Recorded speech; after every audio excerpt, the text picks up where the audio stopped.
everyone and welcome to another Batman Miniature Game 3rd Edition Battle Report. Today we have 350 rep of a Horde Batman list, which is something definitely not seen on the channel before, which is also a little bit silly because of some of the additions, against a super serious, although smaller in number, Soldiers of Fortune crew. It's going to be an interesting matchup that doesn't really go well together when you see who's in each list, but hey, let's go into the details. So there is just 5 miniatures in the Soldiers of Fortune list, some of them hidden at the back there. Worth pointing out though, all of them, including the leader, who is Bane the Bat, are veterans because of the, some, not all, there's one of my dog's hairs right on the new addition to the team that we'll go over in a second. Some but not all of the cards require a lot of veterans being on the table for Soldiers of Fortune, so this is, despite only being a 5 miniature list, pretty good for those because every single one of them have the veteran trait. So, as said, Bane the Bat. Large Bane the Bat with his various special rules. He gets a free movement action if no one can see him at the start of his activation, and some other stuff. He can insta-kill people who aren't Batman affiliation, although again that's not going to be relevant here because he's up against the Batman list. But in general he can do some nasty stuff and he's just very, very powerful. Oh, for his I will break you roll, he is taking the extra venom doses even though he doesn't really need them because he can issue them to other people. So KGBeast, the new free agent on the field with his machine gun and cybernetic gun if he switches to it. A lot of murder, death, kill, especially with Bane there, 2 very large lads. And then from the old militia box we have the lieutenant, the militia 1 or 2, whichever one, with the shield. Both of them have venom doses as standard, so it's going to be a very venom heavy list as well. And then I think militia 2 with his little carbine rifle, and he has an extra magazine. And here is the Batman list. Look at them all. 9 miniatures, I think it is. 3, 6, yeah, 9. Oh, there's my dog Yawn next to me. She's trying to jump onto me for a cuddle. Oh no, this is no good. Sorry, I'm trying to go through a Batman list. Yeah. Hello. Yes, I know. I see you. Oh, yeah. Look. Can I show her? Look, she's right there. Hello. Yeah, you're getting pets while I'm trying to go over a Batman list with many, many miniatures. And part of the reason why there's so many miniatures being brought in the list is because it is a Adam West Batman list. So the new Adam West, he's cheap and cheerful, not as super strong as your average Batman, but brings along a pretty powerful Robin, although he is also kind of like paper thin in terms of how easy he is to kill. But thanks to them being so cheap, you can bring a lot of extra miniatures, and as such, the entire cop side of the Back to Gotham box is here. So we have Gordon, we have, well, and he's normally a leader, but if you bring a Batman miniature, he becomes a free agent. We have Harvey Bullock, and then we have the GCPD detective, Merkel, and then the lady with the taser and the guy with the torch, whose names, I don't think they have names, I think they're just GCPD Cop 1 and 2. The 2 with guns have extra magazines, the 2 without have radios, and he also brought the medic trait. And then from the old Dark Knight Rises starter set, we just have, I believe he's just called Cop 2 or Agent 2? Agent 3. I was close. So yeah, it is a Horde GCPD themed list with a less than stellar Batman. I love the goofiness of this list going up against something as serious as and murdery as Bane the Bat and KGBeast. So that's partially why we're doing this. But yeah, it should be interesting to see how this works out. So here we are at deployment, both crews set up. The Batman crew is set up to your left in a very long line with so many bodies. The Soldiers of Fortune crew have deployed much more strategically together, and most of them have audacity, so we don't really need to go over that. The only one who doesn't is the shield guy. Both crews are actually playing a tier, phase 1 rather, card. The Batman crew is playing Die Hard, and it is being played on Gordon, so if he lives till the end of a turn, that scores. And stop me if you've heard this one before, but the Soldiers of Fortune crew are playing Die Hard, and it's being played rather on KGBeast. So I didn't mention at the top, but obviously different layout from the last couple of battle reports. It's rare to have a map for Batman where there isn't a huge amount of elevation, and it does change the way the game plays, not necessarily for the better, but it definitely makes it different. So that's why it's worth trying out every now and then. But traditionally, yeah, you do want a bunch of buildings and whatnot. But at least this way, almost everything is scalable. There's stairs to get up to the top of the thing there, so it's not just like Batman and anyone with grapple hooks are going to be climbing buildings. And that does change the way gameplay works. But anyway, with that, let's jump into Soldiers of Fortune's first activation. It was the Militia Lieutenant to activate first with audacity. He used his special action first for Follow Me to select a henchman within range to give them 4 inches of extra movement. He gave it to the one who doesn't have Audacity, so the shield guy can move 4 extra inches on his turn. He then moved 8 to underneath the I don't even know what to call this really, boardwalk isn't the word, whatever it is, and he did use his tactical action to place down a suspect marker. Oh, totally forgot to mention also that Bullock has hidden, and he opted to deploy where you can see him there, and that's relevant as well because Free for All was played. It's in play until the end of the round. Have more models than your opponent within 4 inches of the centre of the gaming area. Centre of the gaming area is approximately right smack dab there, so currently it's 1-all thanks to where Bullock decided to place himself. But that is in play until the end of the round. Speaking of Harvey, he decided to activate first for the Batman crew and put down a suspect marker, not in base to base because he has detective, so he can place it down within 3 inches. He put it down rather, and it became a snitch, so that's in play as long as no enemy gets within 4 inches of it at the end of a turn. It will score, and because he's helping stop Free for All from scoring, he didn't do anything else with his turn. Nothing else at all. He's staying within 4 of the middle to help try and make sure that that does not score. Soldiers of Fortune used one of their 4 passes next. They might want to hold on to a few to have a better chance of stealing first turn in Battle Round 2, who knows. Either way, the Back to Gotham boxed JCPD cop with the taser activated. She has a radio, although she was also within 8 of Batman anyway.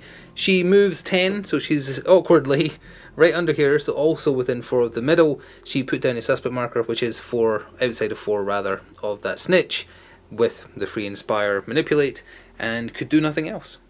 So Soldiers of Fortune didn't use another skip. They instead activated Militia Soldier 2 with the shield, who had his movement boosted by the Lieutenant, and he shot forwards. Using this for cover, he is illuminated by the light, but he is currently out of sight because of the corner of the thing here, although obviously they could potentially come around and see him, but then that would leave them in the open with no cover. JCPD Detective activated without Audacity and outside of Inspire range, so he just moved up his 10 inches. Now, he stopped there. He could not get close enough to be within 4 of the centre, so he is currently not counting for Free for All, which means it's still 2 for each side. So, new guy on the field, KGBeast activated with Audacity, and he is surprisingly quick, 10 inches. That covers a lot of ground. He charged forwards. This is going to be murder to film some of these fights because of this thing in the middle, but hey, he charged up to the little barricade there, and he shot his machine gun into JCPD Detective. It's a blood stun machine gun. He used good aim prior to that. There isn't an aim weapon, but you still get the +1 bonus to attack die rolls. He had a red dot as well, which imparts a reroll, so he lost 2 dice for moving and shooting, but other than that, he just needed 2s. So as a result, 4 hits got through of the 5+ strength die that he should have had for 4 blood, 4 stun. Now that actually did not kill JCPD Detective, he's got 5 health, but it is enough to knock him out, and also scored a cheap and cheerful dirty job for making an enemy model KO for 1 victory point. Agent 3 activated without Audacity, so he just moved up towards the centre. Not 100% sure whether or not he is close enough to count for Free for All. KGB should be because of his base size, which was forgotten to be mentioned when covering his turn. It'll be measured precisely at the end of the turn if it's close at all. And yeah, that's all he did. Nothing else he can do. So it's either back over to either Bane the Bat or the Militia with the carbine rifle, unless they use a pass, I suppose. JCPD Cop 1 was next up because another pass was used. Close enough to Batman to have an Inspire, although he has a radio, so he gets an Inspire regardless. He just moved up though. He's heading towards JCPD Cop in case he doesn't wake up naturally, because this is the guy who's been given the medic upgrade, so he can potentially help the detective out next turn. The man himself, Bane the Bat, activated, and he ain't afraid of nobody, because he can cut. Well, he has a bad move. He has 8 inches, but his Batman Lives rule, which does a bunch of different things as discussed at the start, he can take a free move before doing anything else if no one can draw line of sight to him, and presumably the night rule applies unless someone has like a scope or night vision, etc. So he had his free 8 inches, he moved to roughly here, then he did an actual movement action, and he is charging right in there because he's not scared of them, and also he's right next to the snitch. Now he couldn't turn the corner enough to get into combat with Bullock, he couldn't charge in enough to get into combat with any of these guys, so he's going to take a round of the rest of them probably smacking him, but he is right in there, and we're going to see how tough Bane the Bat really is. And if he hasn't been shifted by the end of a turn, the snitch will not score. Commissioner Gordon activated, although first of all, just for mentioning something totally forgot to cover in the team list going overs at the start, Adam West has the upgraded bat suit for +1 endurance and the Kevlar cowl, so he's immune to any critical effects. Totally forgot to mention that. That's what happens when you bring too many upgrades. Anyway, Gordon activated, and there was utterly a missed opportunity to just like utterly hinder Bane the Bat because he has the helipad rule or whatever it is. You illuminate a section of the map for a special action.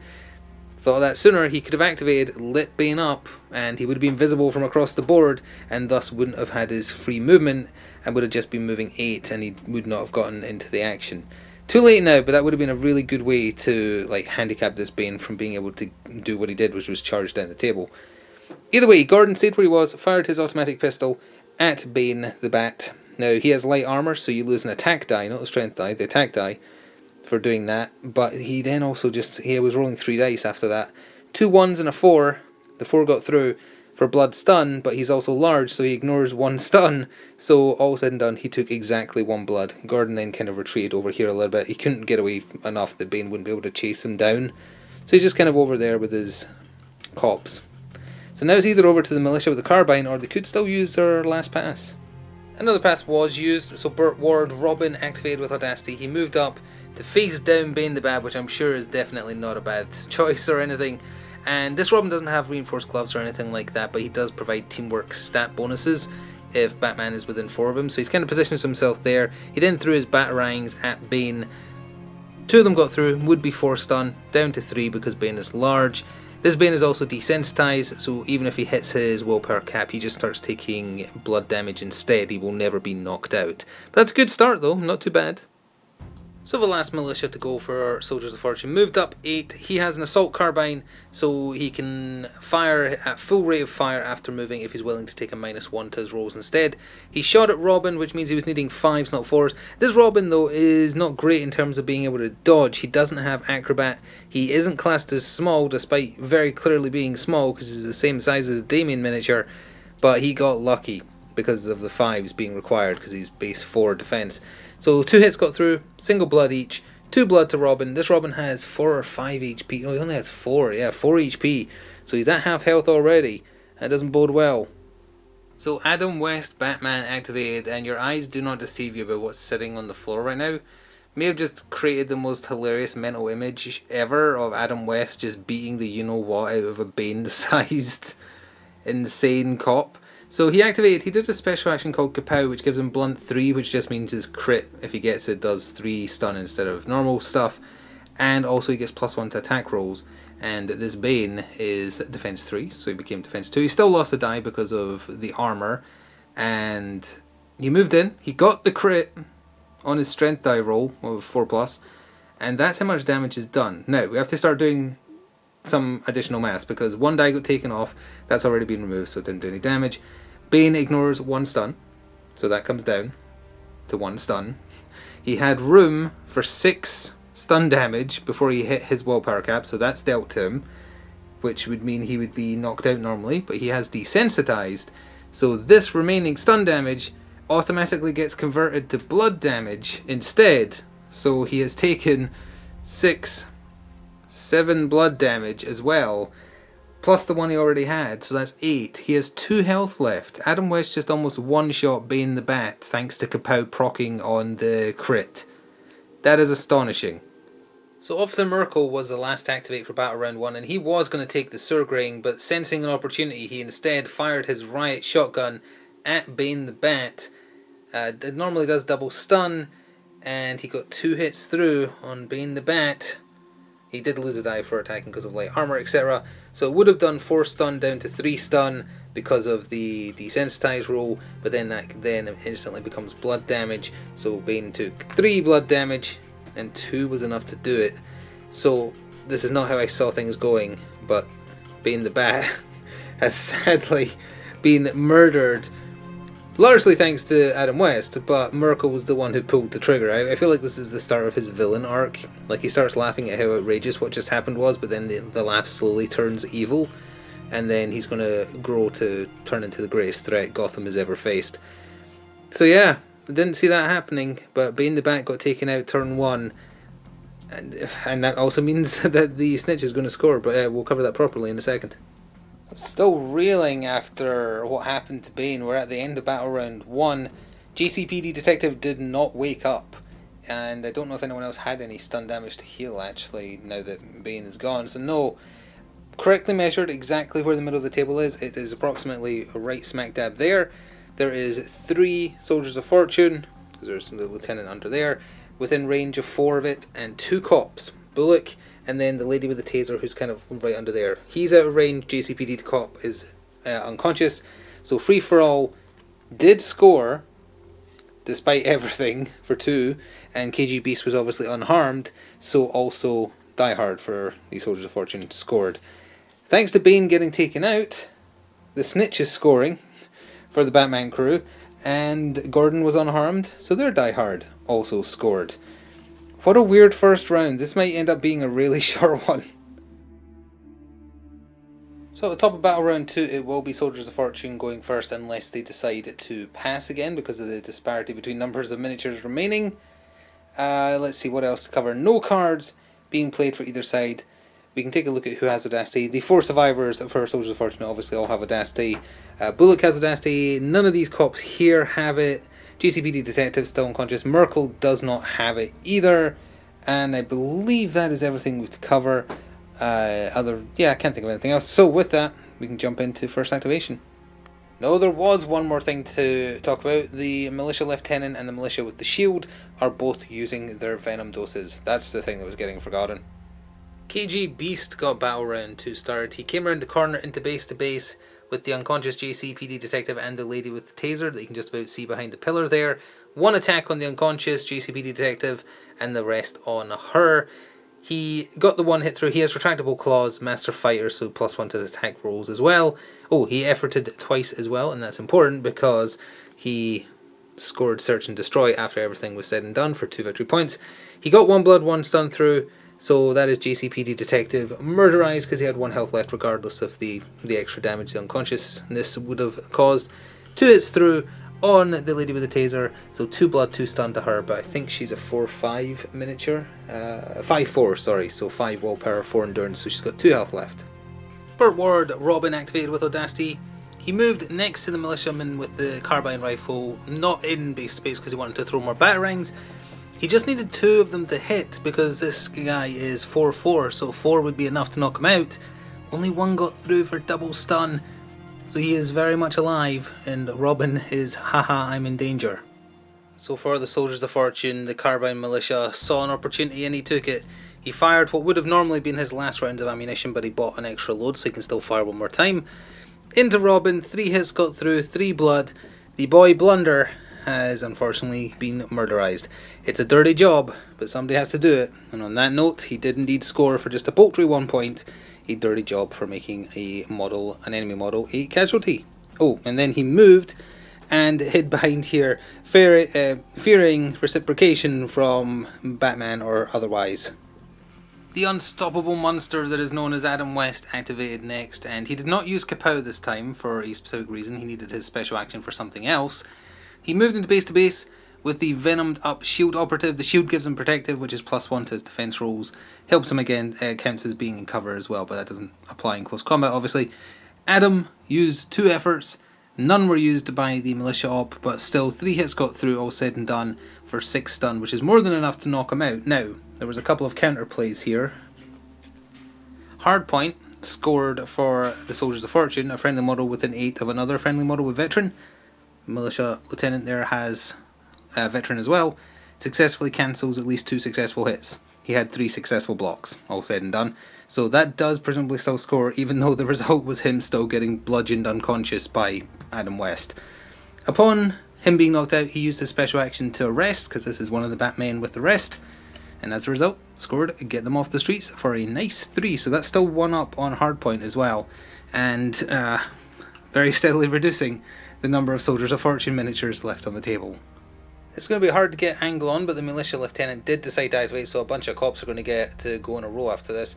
He went into base to base with the taser wielding cop underneath there. Might be better from the other side. Now he's hopped up on Venom, so he had +1 to his strength die, although it still didn't help it get through, and he could do 2 free efforts, which he did. And she, because he was doing double stun, did not effort. Only 1 hit got through. The rolls were pretty bad, and that did affect which objective guard could be scored, because it was enough to knock her out.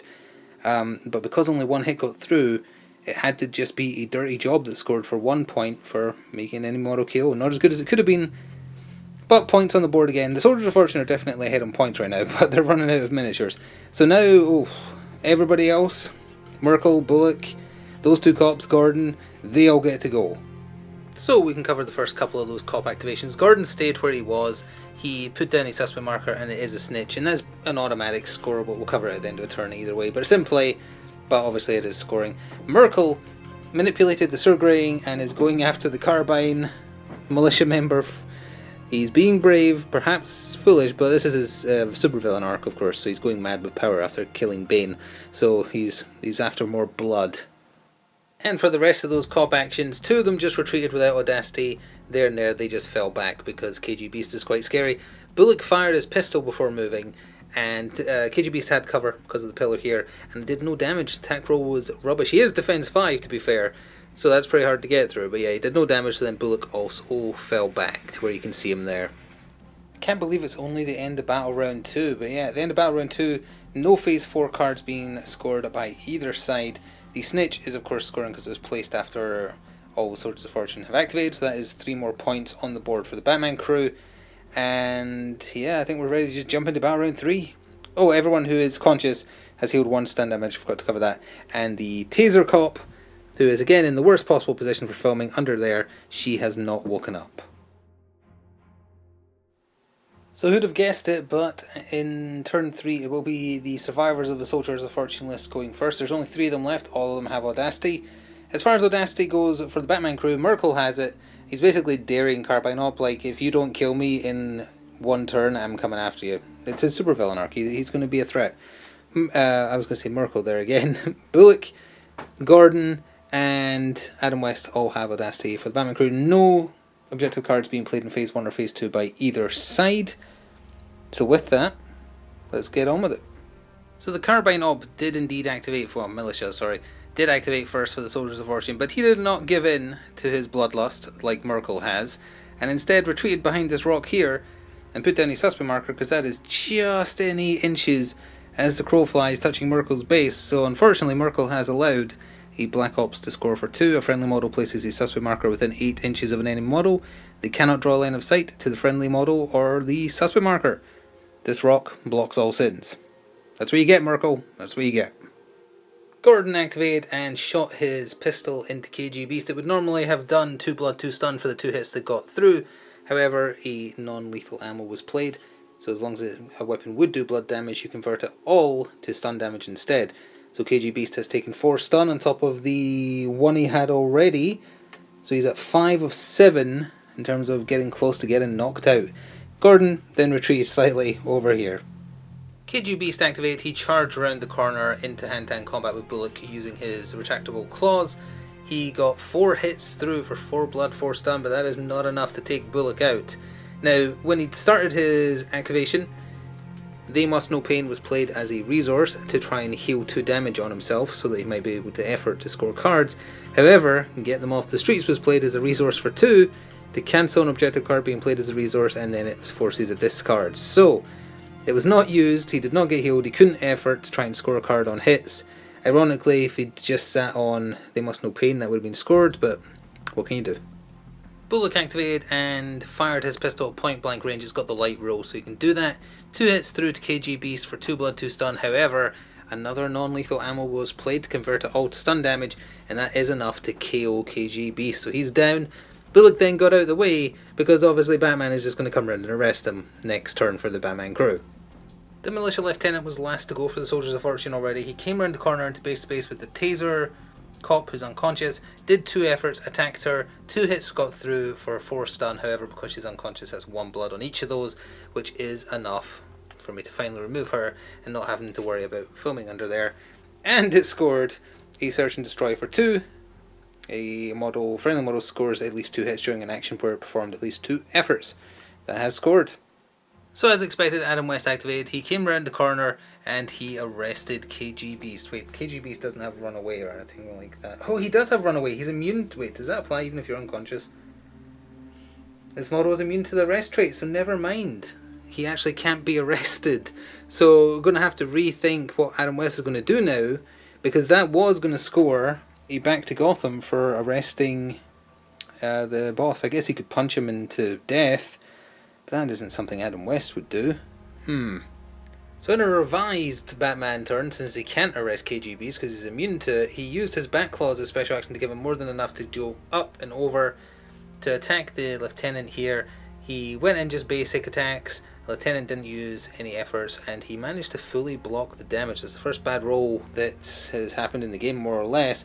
Not only that though, but he did block 2 hits successfully, so he scored a hard point. So things went bad for Adam West Batman right there. And presumably KGBeast counts as being within 8 with the veteran take because he's only unconscious. If that's wrong, then this shouldn't be scoring, but because he's not a casualty, I believe it does. The inhuman monster known as Merkel, with audacity, charged his 10 inches. Doesn't even care that there's a suspect marker underneath him. He just got into base to base with Carbine Op. He efforted 3 full times because he's only doing single stun in close combat, but he would only fire once if he moved and shot. He wanted blood. He beat up poor Carbine Op, got 5 hits through and managed to knock him out, and scored as a result a dirty job for making him KO. So now a few of the cops without audacity get to go and take us to the end of the penultimate battle round. So we can quickly cover those last 2 cop activations. The guy with the torch just shuffled sideways to where you can see him. He would have had manipulate, but he's too close to other things and the deployment zone. Now Agent 3 from the Dark Knight Rises box set, he swung around the corner. He was close enough to Batman when he started because Batman's just there to have a free manipulate, so he is removing this enemy suspect marker that got placed in turn 1, I think it was, and is scoring a comb through everything for revealing an enemy suspect marker. And that takes us to the end of the battle round. So there is no objective cards being played at the end of the penultimate battle round. Everyone who's conscious with stun damage is healed 1. And as for knockouts, the Carbine Op has not woken up. He will not be getting a final turn. KGBeast did not wake up. He will also not be getting a turn. So there's only one Soldiers of Fortune guy actually getting a final turn. I think that's everything to cover, yes, because the Taser cop died. Hilariously, it is Soldiers of Fortune, clean sweep, getting first activation in the final battle round. It's going to be a quick one. Let's jump in. So there's really no need to do any kind of like initial who has audacity, because obviously there's one Soldier of Fortune activating, and it doesn't really matter for the cops really, so we're just going to jump into the first activation already done, which was the only activation for the Soldiers of Fortune and the Militia Lieutenant. He fell back, he revealed the enemy suspect marker, the cop one that got placed turn 1, I think, that was right there, and has played a global offensive. So if at the end of the turn there's more friendly models in play with veteran than there are enemy suspect markers, it will score. Currently there is 0 enemy suspect markers, and on the assumption that you count unconscious people, there are 3 veterans. Now there might be some arrests, KGBeast can't be arrested, so it might score. That's basically their only chance at points, so now all the cops get to do whatever they want.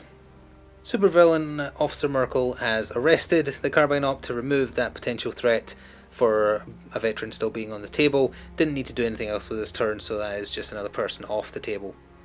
So it's possible that maybe Adam West is the real monster here. He charged into combat again with the Lieutenant. He fully efforted 3 times, and he got a casual 10 stun damage through on him. He then used his special action to remove another veteran by arresting the Lieutenant, and he also scored They Must Know Pain.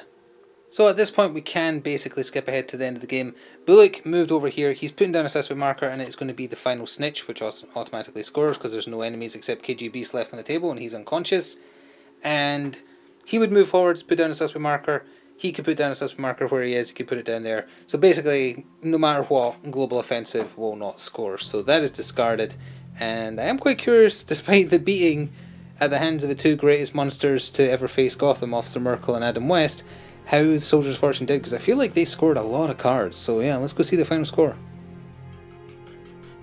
So this is going to be interesting. Let's start with the Batman crews. So 3, 4, 5, 6, 7, 8, 9, 10, 11, 12, 13, 14, 15, 16, 17, 18, 19, 20, 21, 22. Very, very respectable score. 22, if you aim like between 18 and 22 is basically a good score. So 22. 2, 4, 6, 7, 8, 9, 10, 11, 12, 13, 14, 15, 16, an okay 17 for the Soldiers of Fortune. Had Bane the Bat not been kapowed, like literally it was the kapow that did the 3 extra stun damage that made the difference on the blunt 3. Had that not happened, I feel like this would have been a lot different, because Bane the Bat could have used a Venom Dose on turn 2. You've got to declare Venom Doses at the start of a turn. Had it been realised that he could cover so much distance thanks to his free move, he would have Venom first turn, because he has enough to cover the entire game. So there was really no reason not to. It's just it's odd for him to get into close combat, or near enough, because he wasn't quite in close combat there, but he was definitely going to get in. So yeah, that was a mistake. With the Venom Dose, he gets invulnerability too, so that again would have mitigated some of the damage, so it could have made a difference. KGBeast did great. Bane the Bat, who'd have guessed that, where even is he? That Adam West, the monster that he is, and Officer Merkel, the new dynamic duo that will defeat anyone who stands in their way, no matter how silly that might appear. Gotham has new saviors, and it's scary. And on that note, thank you very much for watching. I hope you enjoyed. We'll see you in the future for some more Batman. Until then, ta-ta for now.